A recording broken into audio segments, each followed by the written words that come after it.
دولت اللہ انہیں بھی دیتا ہے جن پہ راضی ہوتا ہے، اور انہیں بھی دیتا ہے جن پہ ناراض ہوتا ہے۔ قارون کو دولت دی، فرعون کو دولت دی، بادشاہت بھی دی، حامان ہے، شداد ہے، شدید ہے، کتنے کتنے دولت مند اور تخت و تاج کے مالک گزرے، اللہ ان پہ راضی نہیں تھا، لیکن ان کو بھی دولت دی جن پہ راضی تھا۔ حضرت عثمان غنی کو دولت عطا کی، حضرت عبد الرحمن ابن عوف رضی اللہ تعالیٰ عنہ کو صحابہ میں سب سے زیادہ دولت مند حضرت عبد الرحمن ابن عوف تھے، ان کو بھی دولت عطا کی، اور بھی لوگوں کو، حضرت سلیمان کو پیغمبری بھی دی، دولت بھی دی، بادشاہت بھی دی۔ تو دولت وہ اسے بھی دیتا ہے جس پہ راضی ہوتا ہے، اور دولت اسے بھی دیتا ہے جس سے راضی نہیں بھی ہوتا، لیکن فقاہت فی الدین، دین کی سمجھ صرف اسے دیتا ہے جس پہ راضی ہوتا ہے۔ تو جس کو دین کا فہم دے دیا گیا، دین کی سمجھ دے دی گئی، اللہ تعالیٰ اس پہ راضی ہے۔ جس کی بھلائی چاہتا ہے، جس کی بہتری چاہتا ہے، اس کو اللہ تعالیٰ جل شانہ دولت دین دے دیتا ہے اور دین کی سمجھ عطا کر دیتا ہے۔ حضور علیہ الصلوۃ والسلام کا ایک اور فرمان سن لیجئے، جو ایسے راستے پہ چلا جس میں وہ علم کی تلاش کرتا تھا، جو علم طلب کرنے کے لیے کسی راہ کا مسافر ہوا، سہل اللہ لہ بہ طریقا الی الجنہ، تو وہ جنت کے راستے پہ چلا،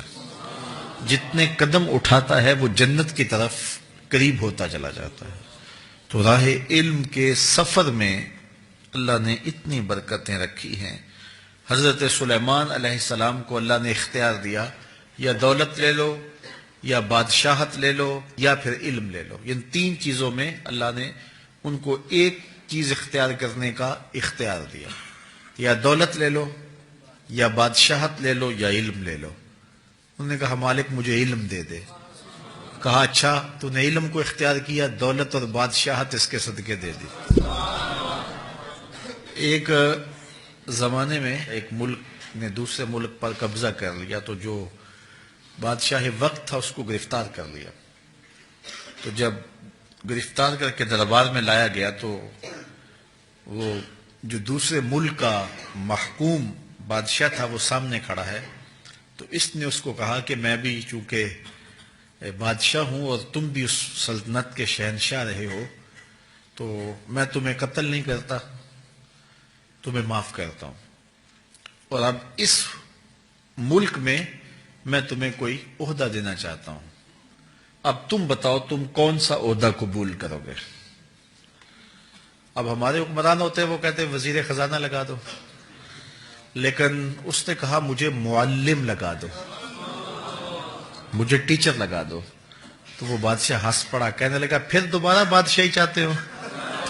تو یہ بادشاہی ہے، یہ شہنشاہی ہے۔ تو جو راہ علم پہ چلا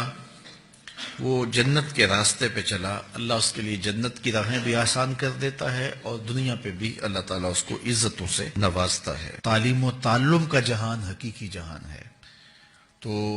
باقاعدہ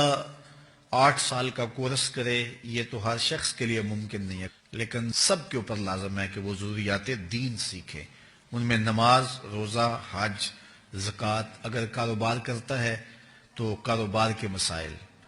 اسی طرح جو ہے وہ کفر، اسلام، بنیادی عقائد، یہ وہ چیزیں ہیں جو ہر ایک شخص کے اوپر جو ہے وہ سیکھنی واجب ہیں اور ضروری ہیں۔ تو ان کو سیکھنے کے لیے علمی حلقوں میں جانا، بیٹھنا، علماء کی صحبت میں بیٹھنا،